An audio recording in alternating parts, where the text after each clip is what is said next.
So DeWanna Bonner is a member of the Fever now. And DeWanna Bonner has basically, she's done her every 6 months tweet.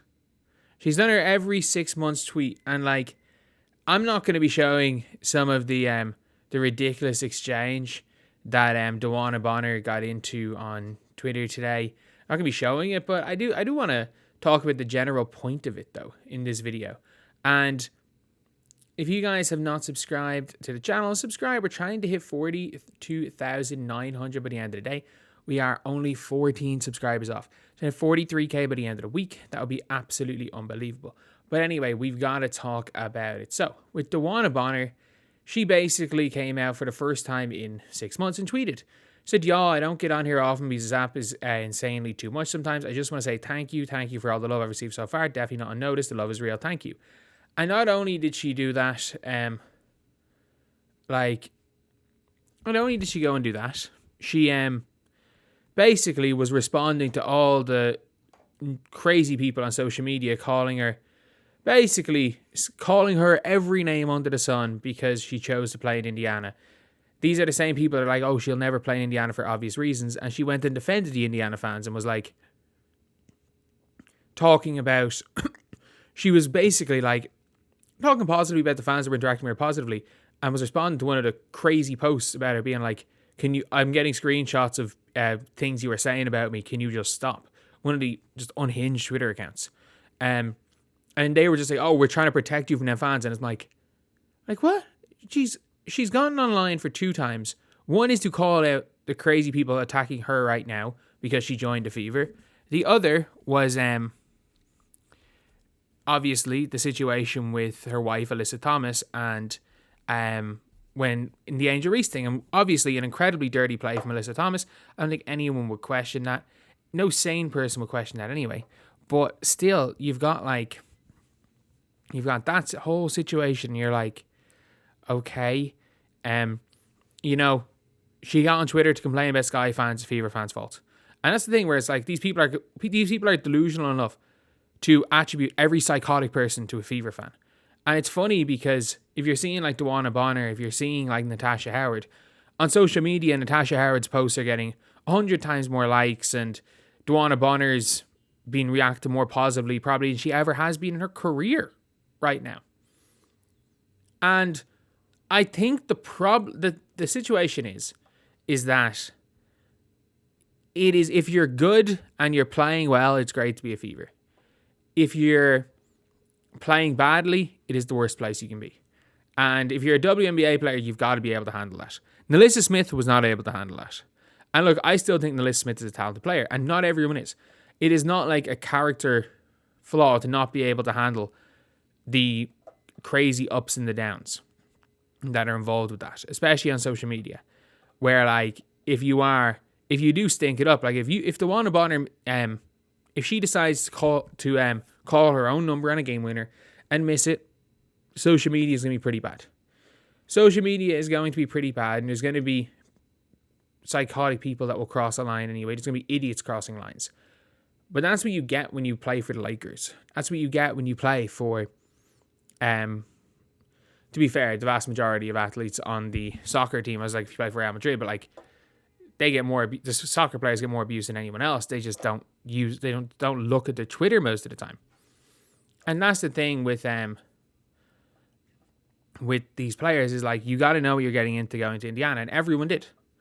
With Natasha Howard, it was very clear that like that potential for stardom, which she never had in her career, no matter how good she's been, outweighed like any potential like downsides of playing for the Fever. And then for DeWanna Bonner, she had all those connections to Indiana. She had connections to Stephanie White. I don't know why people, when I kept suggesting DeWanna Bonner, like right before she signed, people were like, oh, we don't want it. And I'm like, why? Because it's like, oh, it's another Alyssa Thomas situation. Neither of them use social media. This isn't like a Dejanay and Alyssa Smith situation. Dejanay had the worst Twitter fingers in the entire WNBA. Like, I don't know what Dejanay is going to do when the Psycho Page fans go at her. Like, I don't know what's going to happen there, but like, it's not the same situation. You've got a 38-year-old vet, one of the best players in the entire WNBA history, one of the best players in WNBA history, honestly, coming to the Fever. And look, as long as she plays defense and is better than Katie Lou Samuelson, Like, she's on the Katie Lou money. I don't care. Like, as long as she is better than Katie Lou Samuelson, it's fine. Even without DeWanna Bonner, I would have thought the Fever were one of the favourites to win last year. Even without her. So with her, surely they have to win more games than they did last year. But it's like, you've basically replaced, like, from last year, the first game was starting Erica Wheeler at the 1, Caitlin at the 2, Katie Lou at the 3, Alyssa Smith and Leah Boston. Like it's just so much better, no matter what it is. And with DeWanna Bonner, you can see, like, she signed for the Fever. She's probably never seen so much positive interactions. And ironically, the only people that are interacting negatively with DeWanna Bonner right now and are the psycho people on social media that just want to blame Fever fans for everything. They won't react positively with DeWanna Bonner. The stuff they've said about Bonner, the stuff they've said about Sydney Coulson, the stuff they've said about these players is madness. It's madness. And I'm like, none of it's right. Like, none of it's right when it's coming from people attacking players personally. Like, criticizing someone's game, cool. But when it becomes like personal attacks, it's wrong. And it's wrong from all sides.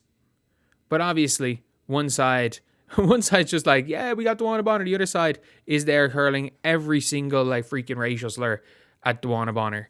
And ironically enough, it's not the Fever fans that are doing it. But yeah, it's just a mad out situation. It's mad enough that DeWanna Bonner actually had to come out on Twitter to talk about it. She doesn't even use the app. Again, the last time she tweeted was June, after the Sky fans went berserk at her on social media because of the Alyssa Thomas chokeslam and Reese. So yeah, it's just, this is just a mad situation. It just keeps happening. And to be fair, like, I don't have an issue. Like, I don't mind this. It's DeWanna Bonner. Like, she's 38 years old. She knows. Just turn off Twitter. And that's the thing. I would say Sydney Coulson, who has the biggest Twitter fingers in the WNBA, I don't think she takes herself seriously enough to care about any of this stuff. And then the rest of the players don't use this app. So, yeah. It should be an interesting season, especially when, if any of Coulson, Bonner, or Natasha Howard are good, they'll instantly be one of the most popular players in the WNBA. So obviously those fans will be proven wrong. Or not even going to call them fans. Most of those people have never watched the sport of basketball in their life. They just like these players. They just treat these players like celebrities and never watched the sport of basketball. But anyway, yeah, that is the video. Let me know what you guys think in the comment section below. Just a mad old situation. Just something that isn't basketball, but it's related to the Fever. So obviously it is in the general gist of WNBA news. So anyway, yeah, that's the video. I'll see you guys.